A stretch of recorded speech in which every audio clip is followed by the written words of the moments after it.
Hello, my name is Mrs. Barnes and I'm subject leader for media studies.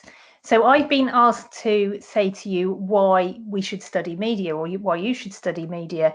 However, before I answer that, we need to ensure that you understand what exactly is meant by the media, because we hear this term so much. And I ask every year, and most of the time the answers that I get are news or newspapers, which is in part right, but it is nowhere near the whole answer. And it is so much more interesting than that. So the media is vast, it grows every day. And yes, it does involve newspapers, but it also involves films, radio, TV, newspapers, and the whole vast array of what is on offer via new and digital media, video games, social media, streaming services, and the list goes on and grows every year. So now, why do we study it? Well, here, Star Wars can help us. We study it because it is a force that we need to understand. It surrounds us, it binds us, or actually it can separate us. It does get under our skin. It shapes who we are and how we see the world around us. And so understanding this force helps to give us power over its influence. And it also offers up enormous opportunities for us. So what do we do in media studies then? 70% of it is theory, where we analyse and study a range of media forms, and 30% of it is practical, where we use the knowledge that we've gained from studying it to make two media products. So the exam side, we study a range of media theorists. So these are people who've studied elements of the media, such as how meanings are created, studied elements of narratives and how they shape meanings, how audiences are influenced, and how these huge media corporations that we have now are potentially influencing us through the vast range of data that they have on us. And so that's a lovely bit of peeking behind the curtain of what's going on behind. So then how do we use these theories? Well, we use them to deepen our knowledge and understanding of a range of media forms. So we study music videos, TV, drama, radio, video games, magazines, adverts, film, newspapers, and what they call online social and participatory media, which is essentially the media that you are probably the most comfortable with and use the most because it's the ones that we interact with. So how then do we study them?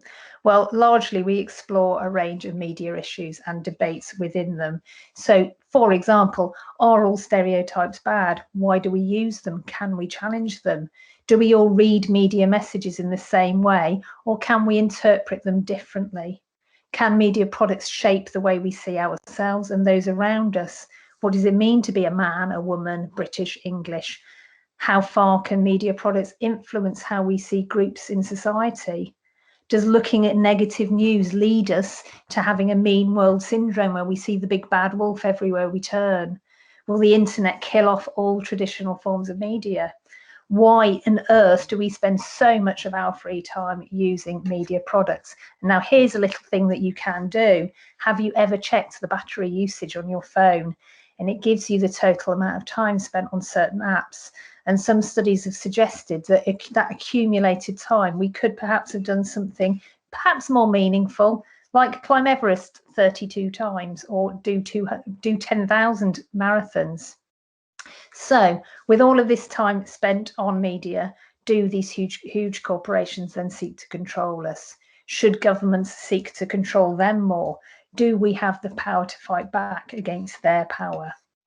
So that's just a little flavour of some of the debates that we explore. On the practical side of it, the production, as I said before, we use that understanding to then construct our own media products.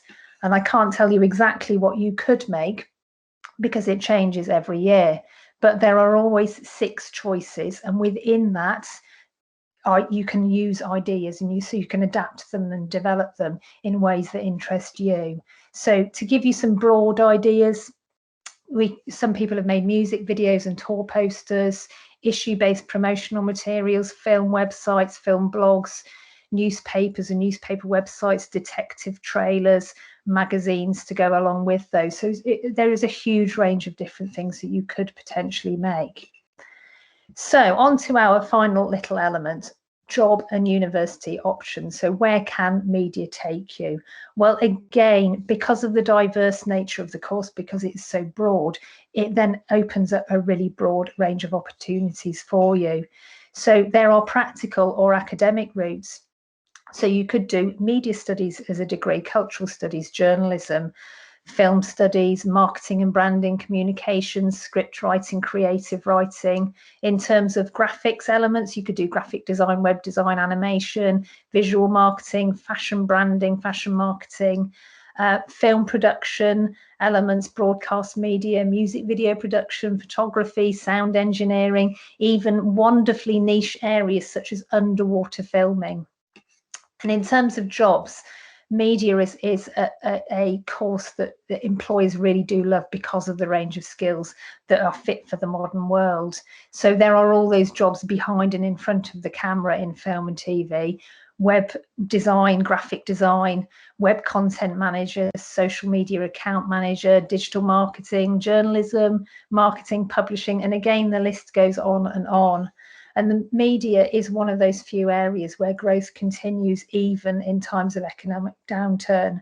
So there are jobs now as well that a few years ago we would never have thought would have existed. So who would have thought that the man to have sold out the Sydney Opera House faster than anyone else on the planet ever in history would have been the person who films himself playing Minecraft. So there we are. There are my reasons for studying media, because it's the best course.